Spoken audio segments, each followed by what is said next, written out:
Welcome to Feng Shui Living, the podcast designed for busy women who want to de-stress, live with intention, and create a home that truly supports their well-being. Each week, I'll bring you practical tips, insightful ideas, and simple strategies to enhance both your home and your life. Let's get started. If you love this podcast and you're ready to go deeper into this work, my book, Aligned at Home, is designed to help you start shifting your space right away with simple, approachable guidance. And for those of you who like something maybe a little more hands-on, the Aligned at Home workbook gives you prompts, exercises, and checklists to actually walk through your home and make some changes. You can snag links for both the Aligned at Home book and workbook in the show notes. Hello, friends, and welcome back to Feng Shui Living Podcast. I'm so excited you are here because I have a guest, and gosh, I don't have a lot of guests, but I've been trying to get this particular guest on the show for quite some time, and it finally worked out that we came together. Stephanie Denson, I'm so excited to have you on the show today. How are you? I'm well, and I am excited to be here. As I said to you before we started, that you and I work in many ways for the same purposes, to help people love their spaces more. And so I'm so glad to have a chance to talk with you, Lisa.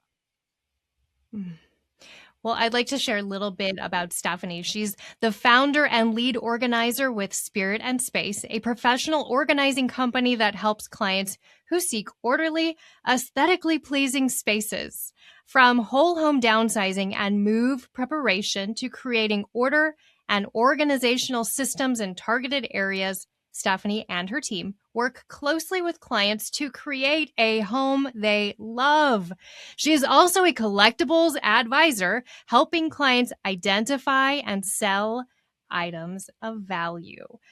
Well, Stephanie, I have to tell you, I went to visit my parents 2 weeks ago, and every time I go back, I'm reminded of the extensive duck decoy collection that I will inherit someday.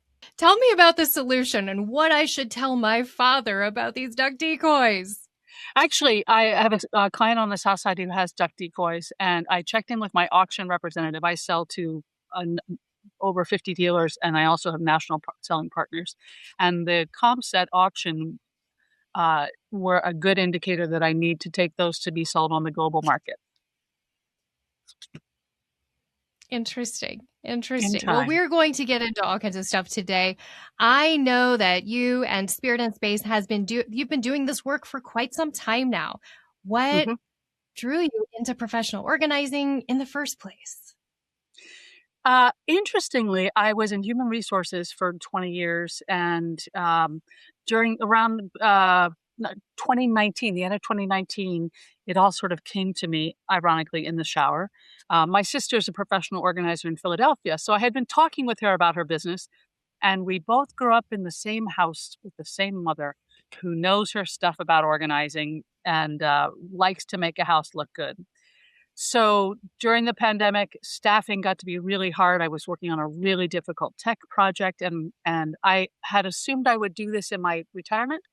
And I thought, you know what? I'm just going to pivot right now and do it, and haven't looked back. So I've been doing this for more than 4 years now, and I love working with clients and helping them with their spaces. Fantastic. So you're based in Indianapolis, but you do travel a bit for clients, right? Yeah, I have clients from California, New Hampshire, Colorado, Georgia. I'm heading to Georgia on Sunday. I've got clients from coast to coast. Some of those start with, and sometimes are only virtual organizing, but most of the times I start virtually and then am boots on the ground with them, if you will. So I also have organizers who are in the Indianapolis area. So I don't do all the organizing myself. Well, you can't do it all. Oh my gosh, No, you need that team. No, you can't. That's true. So downsizing can feel really emotional and really overwhelming. What made you want to kind of specialize and focus on this work and this approach of downsizing? Because, it all started, I was thinking about this, what is it called? Swedish death cleaning method, yes, right? And it's Margareta to clean Magnusson. out. Mhm. Yes, it's to clear out and clean out so your family doesn't have to do it. And it's been Yeah. kind of a trend online. People are talking about it, but Mhm. I just think there's maybe a grounded approach here, right? It's not just this funny trend online. It's really being mindful what you're Mhm. hanging on to. Yeah. And what can you tell us about the emotions here? Well, I will say first that Spirit in Space works with all kinds of different projects. So it's not just downsizing. We could do, just the primary closet or the personal gym or what have you. But it just so happens because there are so many people downsizing these days, we do work a lot with seniors who are either preparing to move or getting ready or actually in the process of transitioning to a senior living facility. Um, and and even just there's some folks who are just tired of the excess stuff in their homes because clutter impacts how you feel in the space. You know this. You talk with your clients about this. Um, so the downsizing piece of it can be so overwhelming, as you said. It can be easier with an aid, with a coach. We basically serve as a coach, coming alongside the client, helping them make decisions. We'll ask questions to help them come to a conclusion about whether they're going to keep something or not. Sometimes we're just listening to the stories, which is it's really fun to be Mm. able to do that with people. But downsizing, in essence, is not something to be feared. It's simply the process of assessing and choosing what you need to be comfortable at this current season of life, comfortable, happy in the season of life that you're in, as opposed to holding on to stuff that you don't use, that you don't need, that you don't even know you have because it's been in your closets for so long. So we help people make those decisions Mhm. about what they need at this season of life. Well, I think sometimes the word downsizing and clutter clearing gets a bad rap, right? Yeah. People instantly think, oh, they're going to make me get rid of the things I love. Yeah. And we're not trying to make anyone get rid of things. Um, First of all, in fact, I just talked with a new client this morning and she said, I don't think my husband's going to want you to put any of his stuff in the trash. I'm like, first of all, we're trying to keep as much stuff as we can out of the landfill. However, there's so many nonprofits that can use pre-owned items that still have use in them. So we try to find the right home for things. And it's always easier to let go of something if you know someone else can use it. That's one of the advantages to working with a Mm. professional organizer has various different solutions for things. And sometimes it should be sold, other times it's just donation. Mm-hmm. Because sometimes it can be difficult to find what do I do with this item. There's still life left in it, Absolutely. but I don't know what Yes. organization, and you guys know Right. all those. Well, actually, on the Spirit and Space website, there's a whole list of dozens of nonprofits in the Indianapolis area. I've also done lists for Terre Haute, Indiana, and San Diego for when working with communities there. And you can find places for mattresses and books and toys and home goods and all kinds of different things, even vintage wedding gowns that you can't sell necessarily.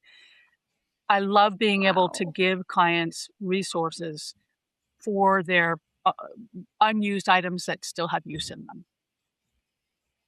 And we Mm-hmm. often will cart things Mm-hmm. away So from our good. clients' houses when they make donation files. That's nice. That's nice because sometimes half the battle is getting it from the Absolutely. donation box Yes.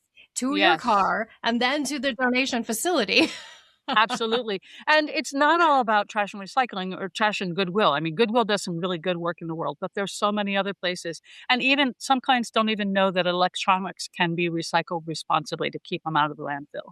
There's a great nonprofit in Indianapolis. I'm sure there's probably a electronics recycling facility in most places these days.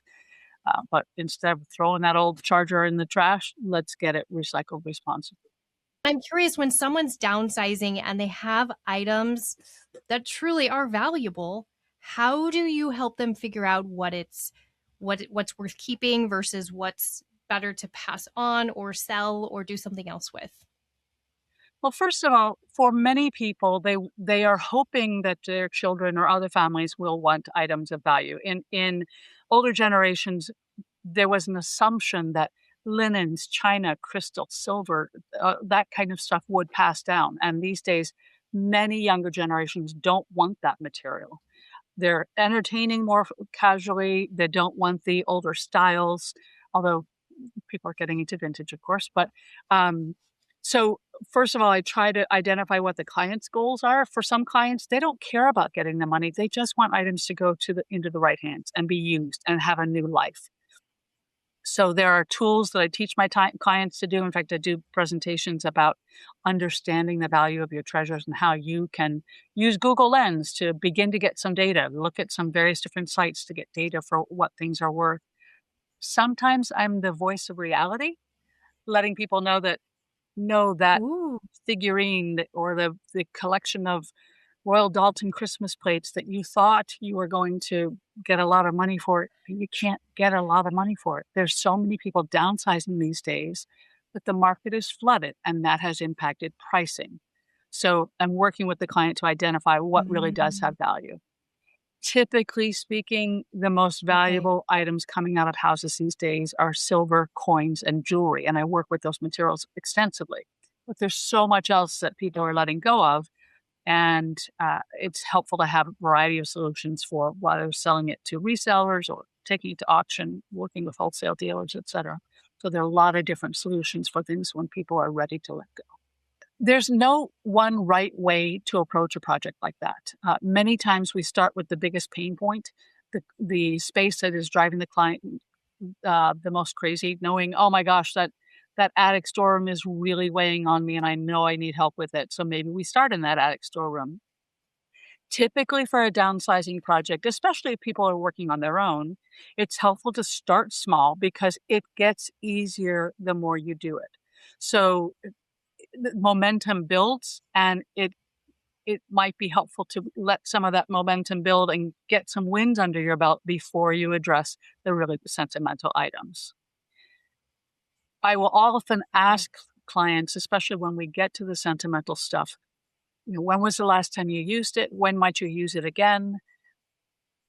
Obviously, the space they're moving into will impact how much they can keep because there are some things that just won't fit, or they just really need to prioritize items they use in their day-to-day life. So there's no right way, but working with the Mm. client and helping them identify how they want to approach the job is typically the way we're going to work, because we need to work alongside the client and approach the project in a way they're comfortable with. We are not the ones who are going to go in and tell them what to Mm. keep, what to let go of, how to organize. We're going to find systems that work well for them because they're the ones living in the space. I love that. That's really beautiful, and it sounds like a partnership, right? Oh, I mean, you absolutely. mentioned the Yeah. word coach, but it sounds like Mhm. you're holding their hand. Yeah. Well, and for some, we provide accountability that's hard. So oftentimes people will call when they'll say, I've been wanting to do this and I just haven't gotten it done. So I'm going to call you to make sure it gets done. Or they might be in a time crunch. Sometimes it's actually we're getting calls from the kids who might live in a different state. They know mom and dad need help and they want them, because oftentimes with a downsizing project, if it is aging adults, they have physical limitations that make it hard to do the work. As you said, Mhm. hard to schlep the stuff out of the house. So we're going to try to find the best approach for this particular situation. Hmm. Do you have any client stories you'd be willing to share with us? Yeah, I look one of my early downsizing clients. I tell this story routinely when I do presentations about downsizing. Sue called because she had just had to turn down an apartment in the community that she had chosen to go to in her senior years because she wasn't ready. She was really burdened by recognizing that she needed more time to go through her belongings. So she worked with Spirit and Space to really engage the decluttering process wholeheartedly. And we set scheduled times. We worked, I think, once a week, generally speaking. We were typically working 3-hour periods. And we systematically went through her closets and drawers and cabinets, et cetera, and went through everything. And she made decisions about what she was going to take and what she couldn't take, where things should go. We sold things.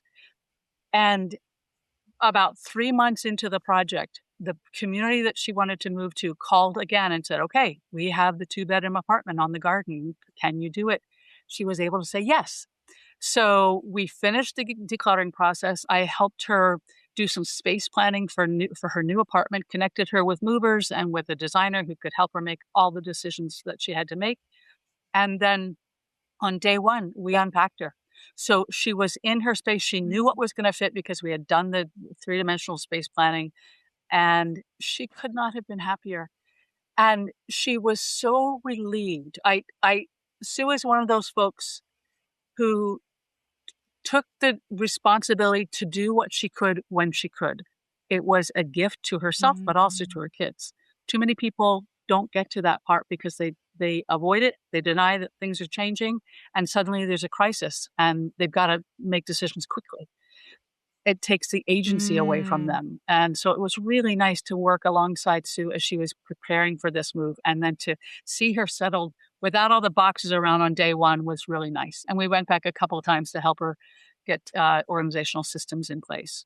That was a real win-win all That is around. so nice. Yeah, Ah, yeah, what a yeah. beautiful story. What a beautiful story. Oh my gosh. I definitely feel like there's this fear of, what if I need this in the future? You know, Yes, what if I'm not supported in the future? What if I need this one bizarre utensil from my absolutely. drawer? Or Well, sometimes it's called the what if syndrome because they think, what if I need it? And there are times when actually I see that less with the emotional items because oftentimes the emotional items aren't about what if I need it. It's just they don't want to let go. I have a client who Mm. had about 6 sets of dishes. She called us in when she was moving to another house and she wanted help planning the new kitchen. So we decluttered the kitchen where she was, did space planning in the new kitchen, and then installed the items when she moved. And I think one set of dishware she sold, but she had her mother's dishes and she had never used them, didn't expect to use them, but wanted to keep them. She had plenty of space. So again, I'm not going to tell her she can't keep them. That's not my job. But even though she never used them, she wanted to hold on to her mom's dishes. Obviously, that would have been a different Okay. conversation if she didn't have the space for them, because it doesn't make a lot of sense to carry stuff like that when you're not going to use it if you don't really have space for it. But the sentimental stuff can be so hard, and sometimes it can be helpful to take Mm. pictures. It can be helpful for clients to let go of things if they have the pictures as a reminder. Really depends on what kind of material it is, whether it's a little brooch or whether it's a whole set of china. It makes a big difference in Mhm. this space. Mhm. I can imagine you see some You of know, I that in your recently work was with clients too. I do. And I always suggest, wouldn't you rather have a nice photograph framed on the wall of your mother's dishes, or even something on your phone that you can look at, right? Or your screen versus hidden in a box that you see Right? once every 3 years. Yeah. Or if Yeah. that, because sometimes And I people have would been think that, holding on to things. yeah, I would think that loved one would want you to enjoy it in some manner versus just have it boxed away. It's funny, Lisa, there was one client I was Mm. working with and I said, "Do you think your mom would want you to feel the burden about this?" She said, "Oh, yes, I do." I'm like, "Oh, okay, there's a story there." Wow. That's not typically what I hear. Because on occasion, a mom or a grandmother will say, "Don't let this go," or "This is really valuable. Be sure you get the right money for it." I don't Mm. typically. That's more unusual. So it's more about, is the client Mm. going to use it, or is there a family member who would appreciate the item? Mm. So, if you were to give out one piece of advice to someone who is considering downsizing, they're fearful, they're feeling stuck, they're feeling frozen, what would you tell them? I would say start small, first of all. And very, very importantly, is start well before you're planning to make the move. Oftentimes people leave it till the last minute and they don't allow the ample time to go through all their belongings. It takes time. It can be exhausting. I was working with a client, a couple who were moving into a senior community. And as the move got closer, we've been working together for a number of months, but as the move got closer, I said, "Hey, Tom, would you like to schedule 2 sessions in a week?" And he said, "Oh, no, 1 3-hour session is all we can handle. It's exhausting, and you're doing all the work." But the emotional part of making decisions about things is exhausting. So people who are approaching a downsizing project need to allow ample time. It gives you a chance to not have to rush it. And logic and experience tell you that it's always easier to make decisions when you are not facing a quicker than expected deadline. Allow time, start small. That's wonderful. Mm. So if anyone is local or wants you to travel to them and they're thinking, Mhm. oh, she sounds amazing, I need to work with Stephanie. I think I could trust Stephanie with those valuable family heirlooms. How Mm. can someone find you? Well, certainly with the websites available, spiritandspaceLLC.com. I often, in fact, just earlier today, I was doing a FaceTime consultation with a new client to look at their space and determine about how we could move forward. There are some other options on the website. I have digital guides that are sort of a do-it-yourself option if someone's not ready to work with an organizer. There's a guide for decluttering. There's a Okay. guide for creating a sacred space. There's a guide for finding more peace and calm at home. All of those are similar in that they have general guidelines for organizing and creating a clutter-free space that feels good to you. There are also 2 guides that are perfect for the downsizing time. One is understanding the value of your treasures, what we're talking about, and how you can develop tools on your own to figure out what you have and how much it's valued for. But also senior downsizing made easier. So those are digital guides on the website. At $9.95 a piece, it's an easy investment to be able to get some. It's kind of like having an organizer in your back pocket as you engage the project. Mm. Yeah, it gives you some good ideas for getting started. There's so many resources online, it can be overwhelming. So that's an easy way to start. I think people should head to your website first, check out the guides, learn Yeah, there from you you. I go. even enjoy following you on Facebook. I've Thank you. enjoyed that. Yes. Got those social media As we're messages. wrapping this up, I can't help but think about a recent conversation I had with a woman who went to an estate sale. Hmm. And this woman had not gotten rid of anything. And people were wandering through her home. She had passed, and her children had opened up her home, allowing people to come in and purchase things. And this woman's undergarments were even Wow. for sale, I guess, or laying there. And I just thought, how sad is Mm. this? Yeah. I it there is a tragedy involved with that. It's probably not what that mom wanted or the person whose home it was in.